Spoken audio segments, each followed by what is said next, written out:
तो हम अब चर्चा करते हैं धारामापी या गैल्वेनोमीटर। तो गैल्वेनोमीटर एक ऐसा यंत्र है जिसकी सहायता से हम किसी परपथ में प्रवाहित धारा को पहचान सकते हैं, डिटेक्ट कर सकते हैं तथा उस धारा की दिशा का ज्ञान भी हम कर सकते हैं।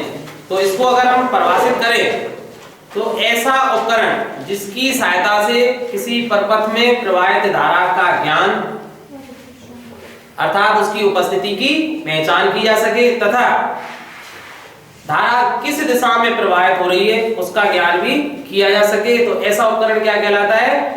धारामापी या गैल्वेनोमीटर कहलाता है। धारामापी चुंबकीय सिद्धांत पर आधारित है और धारामापी सामान्यतः दो प्रकार के होते हैं। एक तो चल कुंडल धारामापी,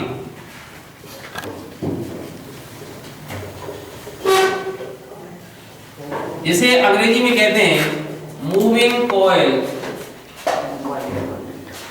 गैल्वेनोमीटर,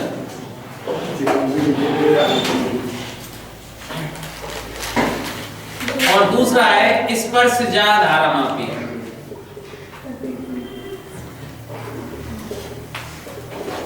जिसको बोलेंगे टेंजेंट गैल्वेनोमीटर। हमारे कोर्स में केवल जो पहला है मूविंग कॉइल गैल्वेनोमीटर है। चल कुंडल धारामापी किसे कहेंगे? ऐसा धारामापी जिसकी कुंडली किसी समचुंबकीय क्षेत्र में घूमने के लिए स्वतंत्र हो, अर्थात स्वतंत्र पूर्वक किसी समचुंबकीय क्षेत्र में अगर कोई कुंडली घूर्णन कर सके तो ऐसा धारामापी चल कुंडल धारामापी कहलाता है। और चल कुंडल जो धारामापी है वो भी दो प्रकार के होते हैं। तो 1A जिसको मैं पहला नाम दे रहा हूं वो है इसमें कीलकृत चल कुंडल धारामापी, और इसे हम वेस्टर्न गैल्वेनोमीटर के नाम से भी जानते हैं या वेस्टर्न धारामापी। अंग्रेजी में इसको कहते हैं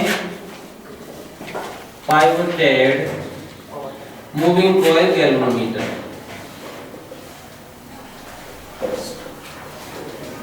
गैल्वेनोमीटर या वेस्टर्न गैल्वेनोमीटर, ठीक है। और दूसरा है निलंबित चल कुंडल धारामापी, और जिसको अंग्रेजी में कहेंगे सस्पेंडेड मूविंग कॉइल गैल्वेनोमीटर, ठीक है। अब हम बात करेंगे कीलकृत चल कुंडल धारामापी या वेस्टर्न धारामापी की। तो इसकी बनावट की बात करते हैं।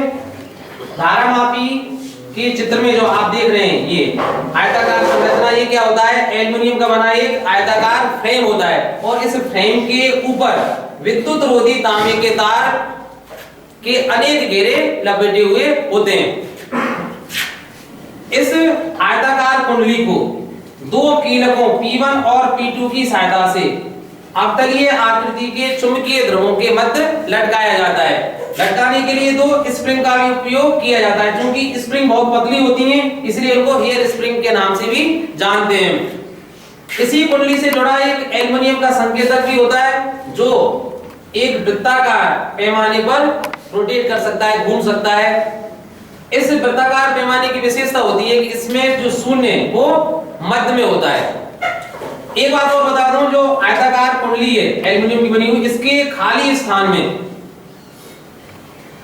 बेलनाकार नर्म लोहे का क्रोड का कोई टुकड़ा रख देते हैं। अब हम सब जानते हैं कि जैसे ही किसी कुंडली के मध्य में हम कोई क्रोड रखते हैं नर लोहे का, तो उसके चुंबकीय क्षेत्र की जो प्रबलता है या सामर्थ्य वो बढ़ जाती है। ठीक है, इसका कोई और उद्देश्य है नहीं, केवल इस कुंडली से उत्पन्न चुंबकीय क्षेत्र की तीव्रता में वृद्धि करना है, बस। अब इसकी कार्यप्रणाली की बात हम करें तो जैसे ही संयोजक तार T1 और T2 को किसी बाह्य परपथ में जोड़ा जाता है, अर्थात विद्युत बैटरी से जोड़ा जाता है, तो इस कुंडली में धारा प्रवाहित होगी, और कुंडली में जैसे ही धारा प्रवाहित होगी वैसे ही कुंडली विक्षेपित होगी। विक्षेपित होने का कारण क्या है कि भाई हम जानते हैं कि जब किसी चालक में धारा प्रवाहित की जाती है तो उसके चारों ओर चुंबकीय क्षेत्र उत्पन्न होता है। तो जैसे ही इस कुंडली में धारा प्रवाहित की जाएगी, इस पर एक चुंबकीय क्षेत्र उत्पन्न होगा, और चुंबकीय क्षेत्र इन दो चुंबकीय ध्रुवों के पहले से मौजूद चुंबकीय क्षेत्र से क्या करेगा, अनुक्रिया करेगा, जिसके कारण कुंडली पर एक बलयुग्म आघूर्ण कार्य करेगा, और उस बलयुग्म आघूर्ण के कारण या चुंबकीय आघूर्ण के कारण ही कुंडली चुंबकीय ध्रुवों के मध्य घूर्णन करेगी। ठीक है, और उसके कारण संकेतक घूमेगा, और संकेतक घूमने से हम धारा की दिशा और धारा का मान ज्ञात कर सकते हैं। तो अब हम ज्ञात करते हैं कि कितना चुंबकीय बल आघूर्ण इस पर कार्य करेगा। तो हम जानते हैं कि जो चुंबकीय बल आघूर्ण है 2, वो बराबर होता है NIAB sin phi। यहाँ जो एक एक चीज हम बता दें, N क्या है, कुंडली में फेरों की संख्या, कि इसमें कितने विद्युत रोधी तांबे के तार के फेरे लगाए गए थे, फेरों की संख्या है। I इस कुंडली में प्रवाहित धारा है,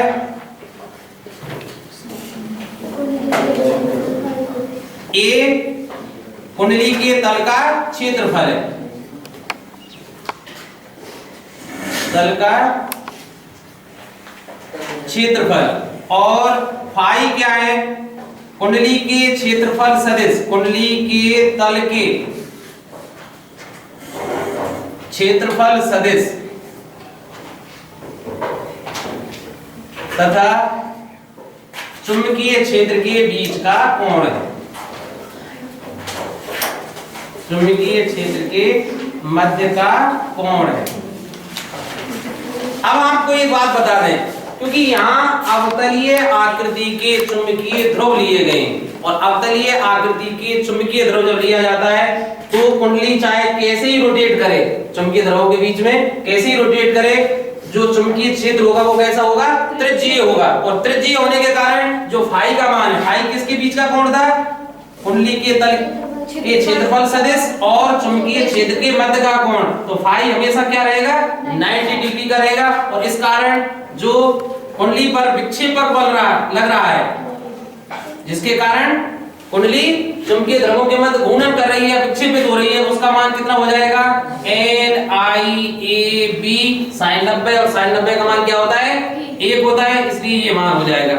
एक बात और, जैसे ही कुंडली चुंबकीय ध्रुवों के मध्य घूमेगी तो इन दोनों स्प्रिंग में ऐंठन बल लगेगा, और ये ऐंठन क्या करेगा, जो ऐंठन लगेगी इन दोनों स्प्रिंगों के मध्य, वो कुंडली को घूमने से रोकेगा, अर्थात वापस कुंडली को प्रारंभिक अवस्था में लाने का प्रयास करेगा। तो इस ऐंठन बल आघूर्ण का मान, दोनों स्प्रिंग में लगने वाले ऐंठन बल आघूर्ण का मान किसके समानुपाती होगा, कुंडली में आए विक्षेप, अर्थात कितने कोण से कुंडली घूमी।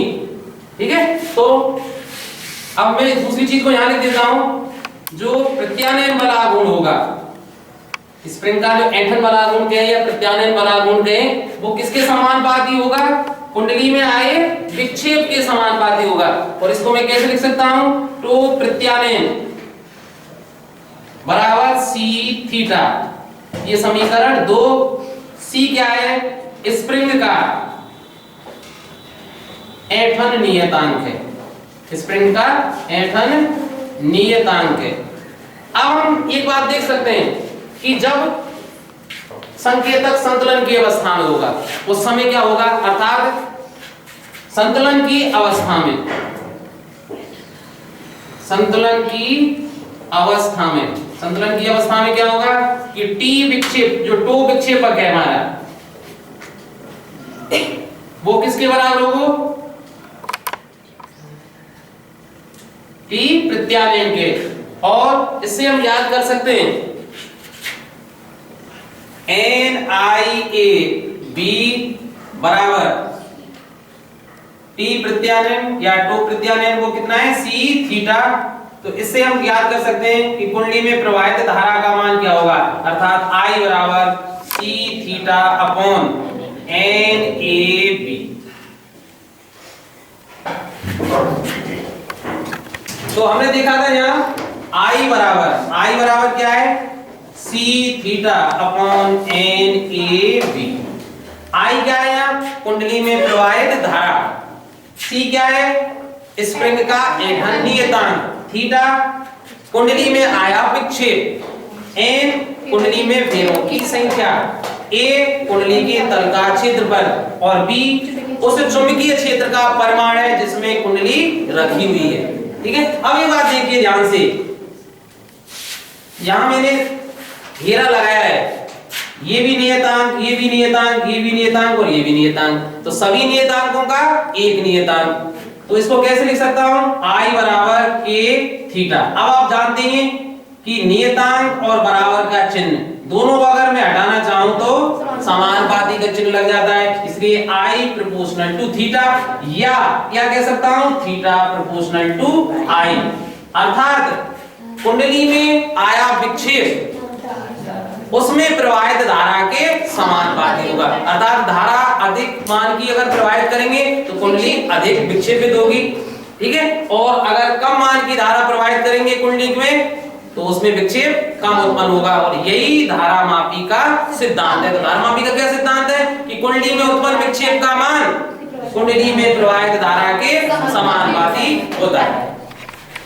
तो अब हम बात करते हैं धारा मापी के दक्षतांक की।